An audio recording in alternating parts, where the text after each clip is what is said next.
Isaiah chapter 2.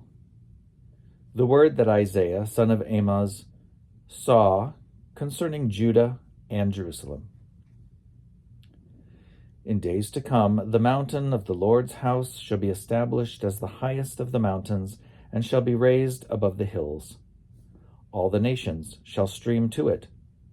Many peoples shall come and say, Come, let us go up to the mountain of the Lord, to the house of the God of Jacob, that he may teach us his ways, and that we may walk in his paths. For out of Zion shall go forth instruction, and the word of the Lord from Jerusalem. He shall judge between the nations, and shall arbitrate for many peoples. They shall beat their swords into plowshares, and their spears into pruning hooks. Nation shall not lift up sword against nation, neither shall they learn war any more. O house of Jacob, come, let us walk in the light of the Lord.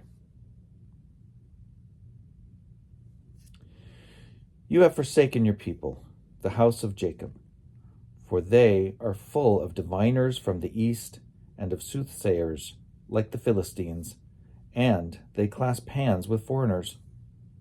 Their land is filled with silver and gold, and there is no end to their treasures. Their land is filled with horses, and there is no end to their chariots. Their land is filled with idols. They bow down to the work of their hands, to what their own fingers have made.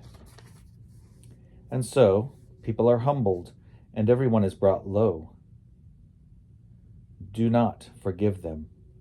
Enter into the rock, and hide in the dust from the terror of the Lord, and from the glory of his majesty.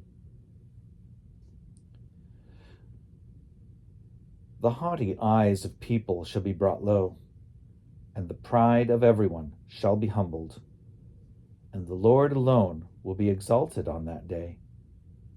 For the Lord of hosts has a day against all that is proud and lofty, against all that is lifted up and high, against all the cedars of Lebanon, lofty and lifted up, and against all the oaks of Bashan, against all the high mountains, and against all the lofty hills, against every high tower, and against every fortified wall, against all the ships of Tarshish, and against all the highly prized vessels.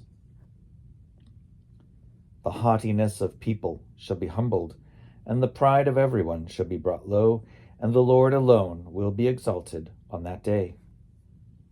The idols shall utterly pass away. Enter the caves of the rocks and the holes of the ground from the terror of the Lord, and from the glory of his majesty, when he rises to terrify the earth. On that day people will throw away to the moles and to the bats their idols of silver and their idols of gold, which they made for themselves to worship.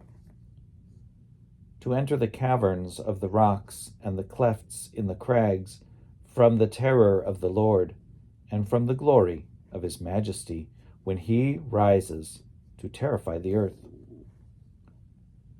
Turn away from mortals, who have not only breath in their nostrils. Turn away from mortals who have only breath in their nostrils. For of what account are they?